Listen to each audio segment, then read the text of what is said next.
In this video, we are going to talk about top 5 F1 drivers of 2023. So before starting this video, please like this video and subscribe to our channel for future updates. Formula One's summer break offers the perfect opportunity to look back on the opening 12 races and assess where each driver stands. Max Verstappen may be on his way to a third world championship at a canter, winning 10 races already this year. But the chasing pack is not without its star performers. Here is the list of top 5 F1 drivers of 2023. Let's start. Number 5. Charles Leclerc. It's been a far cry from the season Charles Leclerc and Ferrari hoped for going into 2023.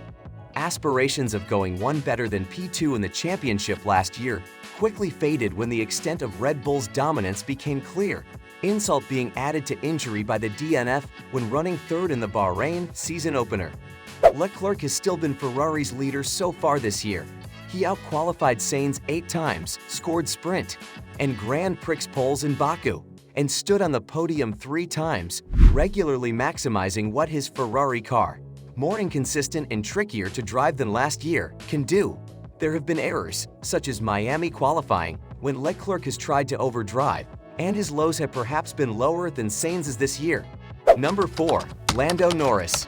The 2023 campaign began with McLaren sometimes battling to make its way out of Q1 and set to be a backmarker, but the upgrades that began in Austria launched the Woking-based crew and its drivers onto a different path, one that led to dominant performances by Lando Norris. But before we get into the glory days of the British driver, let's rewind to Australia. Yes, the race with the red flags and mayhem. Norris brought the consistency that fans saw in him and McLaren last season as he brought home a decent points finish and kept Perez at bay longer than most would expect, given the performance differences between the MCL 60 and RB19. Several weeks later, Norris secured the maximum in Monaco when a late rain shower nudged him more into contention and was one of the fastest drivers on intermediates. Number 3. Lewis Hamilton. This season looked poised to be a backward tumble for Mercedes when it showed up to Bahrain with the zero-set pod concept again and was still off the pace of Red Bull. And even with the change in design as the Silver Arrows continue to develop the W14, it's not in an ideal form, as seen by the return of bouncing in Belgium.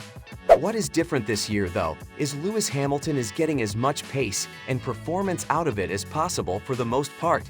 In Hungary last month, Hamilton ended his pole position drought that dated back to the 2021 Saudi Arabian Grand Prix, which is also his last victory. Number 2. Fernando Alonso. Fernando Alonso has rolled back the years in 2023.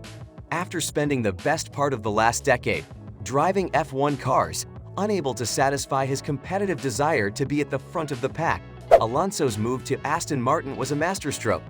The early positive signs from testing were confirmed in Bahrain when Alonso reached the podium, a feat he'd repeat in 5 of the opening 6 races.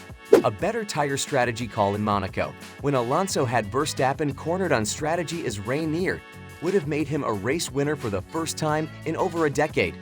Alonso has gotten closer than most of the grid to really challenging the Red Bull drivers so far this season. Even with Aston Martin's step forward, Alonso deserves a lot of credit for spearheading its on-track charge. Number 1. Max Verstappen. Max Verstappen has shown this season that he's a generational talent, throwing together an impressive first half of a season that's breaking records and setting the bar even higher for future champions. At the beginning of the season, he went toe-to-toe with his teammate, but has since taken a commanding hold on the driver's standings. Verstappen looks set to snag his 3rd consecutive world championship in late September/early October, barring any mechanical failures or driver errors. A down weekend has been rare for the Dutchman, one of the very few examples being Azerbaijan, when he missed out on both pole positions to Leclerc and both wins to Paris. Verstappen was too careful during the opening stint of the Grand Prix and overworked his tires trying to catch up, arguably not performing at his absolute peak as, say, Bahrain or Canada. So this is our today's video. If you like our video, don't forget to subscribe to my channel or hit the bell icon. We will meet again with another interesting topic. Till then, stay safe and stay happy.